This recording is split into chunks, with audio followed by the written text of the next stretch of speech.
Сиздер кайрадан кылмыш кырсык окуяларын чагылдырган коомдук биринчи каналдын телегүзөт программасын көрүп жатасыздар. Биздин бүгүнкү чыгарылышта шаарыбыздагы Тоголок Молдо жана Жибек жолу көчөлөрүнүн кезилишиндеги жол кырсыгын жана андагы чуулгандуу чыр тууралуу айтып беребиз.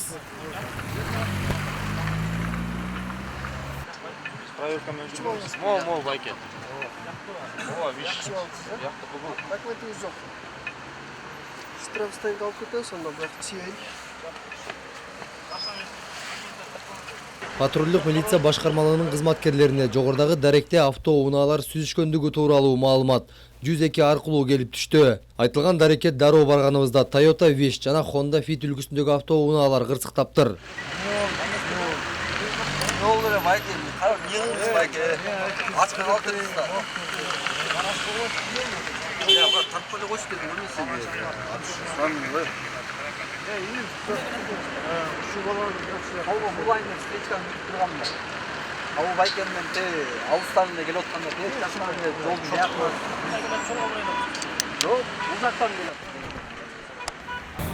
Биттин айдоочусунун айтымында, унаалар түштүктөн түндүккө карай Тоголок Молдо көчөсү менен көтөрүлүп келе жатышкан.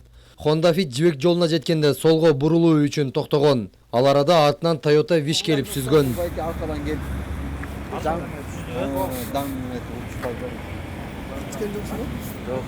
Ошондо сбияны кылса, жок, Тоголок Молдо өйдө чыккан. Өйдө чыгып, бияка булайын өткөмдө. Бүт турганда мен.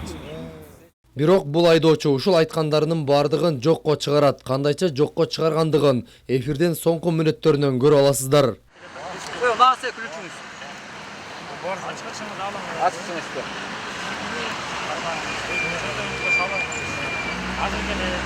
Өзүңүз тастыктайбыз, ким экенсиз, кандай экенсиз. Болбогондон ушунчалык суранды.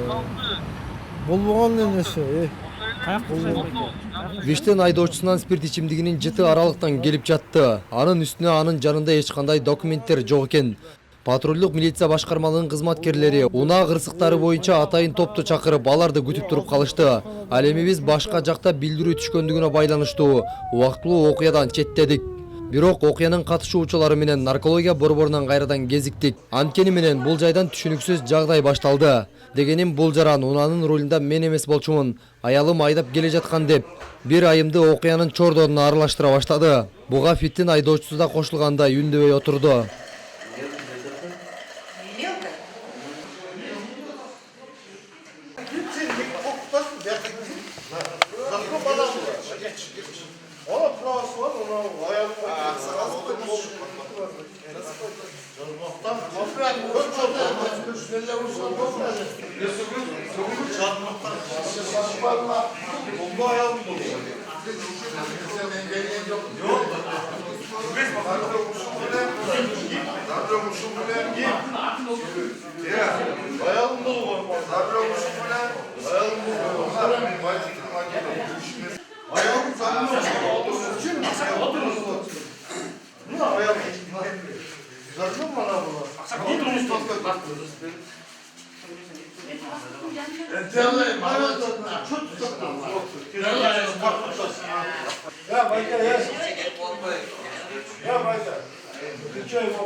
Как это вы не видите? Мне написали направление, нужно провести экспертизу. Пассажир, не пассажир, с инспекторами разговаривать. Я же ни о чем не говорю. Вы будете разбираться потом. Я спрашиваю, что вы? Мне этого достаточно. Ну что тут делать? Машина на меня оформлена. А у жены права имеется. Я должен. Что вы от прохождения пробора поворота отказ. Вы в трубочку дули? Отказались. Вот я и написала отказ.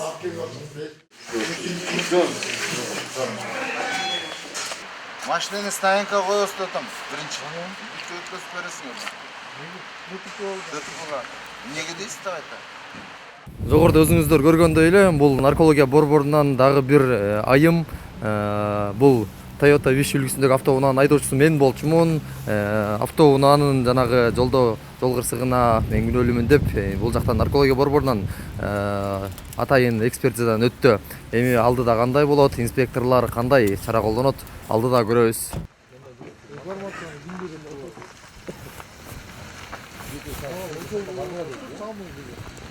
Айып токтотуучу жайына келгенде чоң чыр башталды десек болот. Мунун бардыгын алдыңкы мүнөттөрдөн көрө аласыздар. Канча айдоочу наркологиядан өткөрүлдү? 3 айдоочу. 3 айдоочу өткөрүлдү. Ал негизи бул жакта Ал экөөбүз беле? билбейм, биз келгенде жана келинчеги да жүргөн ушул жерде. Анан кийин тиги жана кызыл курткачан могу Honda Fit'ин айдоочусу боюнча показания берип атат, что тиги аял киши болчу деп атат. Сиздер барып кетиптирсиздер, баарын тартып кетиптирсиздер. Тартып кеткенбиз. Биз барганда ал жерде аял киши жок болчу. Мен келгенде мен аял киши бар болчу. Мен келгенде, мен кеч келдим да. Сиздер кеч келдиңиздер. Мен кеч келдим. Биз алардын эмеси боюнча үчөөнтөн өткөзүп койдук. Айдоочулардын абалы боюнча айтып кетсеңиз. Мас абалындабы же сол? Мас абалында жанагы тиги Toyota Wish'ин айдоочусу Делип аткан жараны. Алматов Равшанбек мына мас абалында. Мас абалында. Берки айым менен эме трезвый экен. Сол. Биз азыр айып токтотуучу жайында турабыз. Бул жерге жогорудагы кырсыктагы 2 автоунаа тең алып келип токтотулду. Жогоруда өзүңүздөр көргөндөй бир топ түшүнбөстөр болуп кетти. Бул жерде 2 айдоочу эмес, 3 айдоочу пайда болду. Алардын бирөө наркология борборунан мас абалында деп такталып чыкты. Эми инспекторлор кандай кадам чыгарышат, кандай чечим чыгарышат, мунун бардыгы эми тергөөгө өтөт. Бул жерден Honda Fit үлгүсүндөгү автоунаанын айдоочусу башында жогору жакта тоголок молдо жибек жолунун кезилишинен такыр башка сөз айтып жаткан. Ал эми бул наркология борборуна келгенде толук анын ою 180 градуска өзгөрдү десек болот. Без комментариев. Айтсаңыз, айдоочу ким эле байке? Без комментариев. Бул мас абалында айдоочунун жашыргандыгы үчүн билесиз да. Жок, жашырган жокмун. Кандай болду эле айтсаңыз?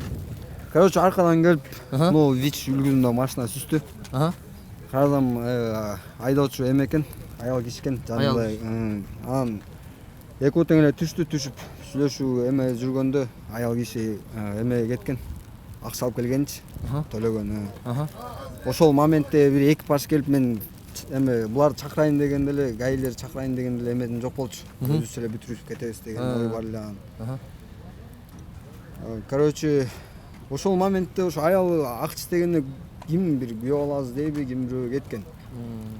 Анан ошол моментте бир экипаж келип көрүп калып, мындай эле жол көзөмөл эмес, мындай берки кайсыл полиция эле, Күзөт кызматы. күзөт кызматы көрүп калып, мен чалбады десем болбойбу.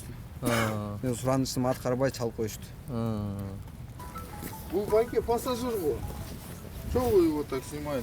Байке, сиз өзүңүз ким болсоңуз, өзүңүз таштыңыз. Бул боз күрмөчөн жаран биздин жумушка тоскоолдук жаратып жаткандыктан ага суроо менен кайрылганыбызда. Ал кырсыкка учурган Fit үлгүсүндөгү автоунаанын ээси экен. Анын билдирүүсүндө экинчи тарапка эч кандай доом жок дейт. Болгону унаасын айып короосунан чыгарып кетүү анын башкы максаты экен. Жок, Сиздин бизге берип аткан сурооңуз максаты эмнеде? Мен Фиттин хозяйыны болом. Фиттин хозяйыны болосуз. Фиттин айдоочусу ошондо арендатор. Арендатор. Ооба. Албетте. Албетте. Сиз ошол үчүн ушул жерге келгенсиз да? Автоунааны алып кетүү үчүн, э? Автоунаамды алып кетиш үчүн. Жалпы заявлениясы жок экенин айтып, тактап, за рулем эже эми биринчи жолу айдап бараткан үчүн эже. Просто тормоз менен газдын педалин алмаштырып алганда бул эжечи. Ошол себептен мындай нерсе болуп, бул эжени мен туура түшүнүп, мен Фитте өзүм эле мындай оңдотуп алам. Мен бул кишиге мен арыздоом жок да. Түшүнүктүү. Ошол себептен мен ушул жерде жүрөм. Түшүнүктүү. Рахмат. Всё.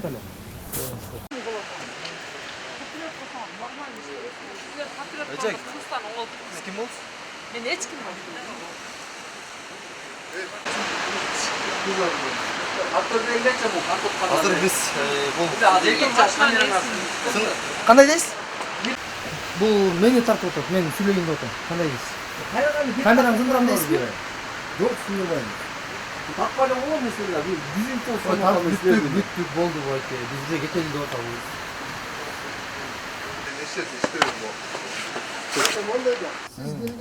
эже эмнеге кем камерага чыгып атасыз, эмнеге тийип атасыз айтсаңыз.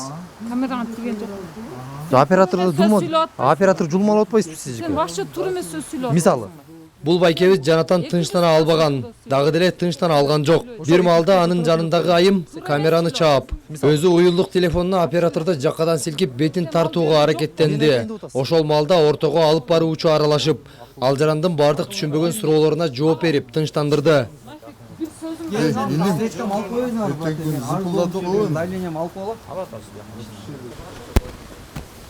Коңуз, эжке коңуз. Сабыр кылыңыз. Тартпама. Мен апаңдай аям. Билеңби? Сага жакшылыкча суран атам. Кыйын болсаң, формаларын кийип алсың. Ошо фурмаңы сыйлап, Кытайдан 140 тонна эт кирип атат, сасыган биле. Ошону тартпайсыңбы? Сүйлөп бер. Sen ведущийсің бе? О, мен алып барчумун, редактормун. Қай отыр, мына қылалы. Не болуп атат?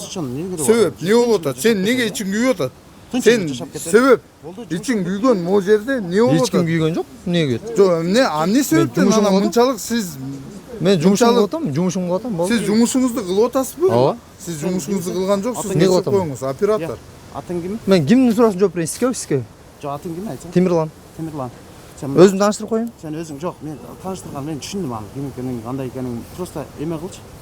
Жұмышың бүтсө, просто вызычы кылбай эле кетип. Ошо бүтөлүк болуп атпайбы байке? Биз өзү чечип алабыз. Азыр биз бул инспекторлор күтүп атабыздар, биз дальше азыр биз дальше чыкмакпыз биз. Жошы дальше чыгыр да. Азыр бул инспекторлор күтүп атпайсызбы? Жалоб заявление. А это оператор. Оператор эмес, редактор. Мындай Коомдук теле берүү корпорациясы телегүзөт программасы. Байке түртпөңүз. Мен сизди турткан жерим жок. Кечирип коюңуз. Биз түнкү Себеп сизге арыз же түштүбү же кандай вызов түшүп атабы, кандай болуп атат? биз деген патрулдук милиция кызматынын кызматкерлери менен биргеликте түнкү рейдке чыкканбыз. Ал рейдке чыкканда бул инспекторлор менен кошо чогуу жүргөндө Тоголок молдо Жибек жолунун көчөлөрүнүн кездешинде ДТП болду деген билдирүү түштү. Кайсы жактан? 102'den. Кайсы жактан? 102'den. 102'ye ким чалыптыр? Билбейт экенбиз ал жагын. Эмне себептен силер келесиңер анда? Биз деген ошо Силерде факты болгондон кийин силер 102'де ким түшкөнүнөн, кимдин атынан түшкөндөн кийин силер билишиңер керек. Байке сиз суроону тура бериңизчи өзүңүз. Мен туура эле берип атам. 102'ye ким чалды? 102'ge ошо ким чалганын биз билбейбиз. Ал жакка биздин компетенцияга кирбейт байке.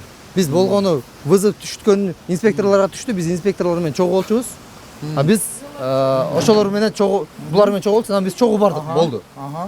Ал жактан окуянын өнүгүшүн дальше тарттык. Анан ушул жерге келип көрдүк. Хорошо. Болду ошол. Мен дагы сурооңуз барбы? Мен жабырлануучумун да бул жерде. Сизби?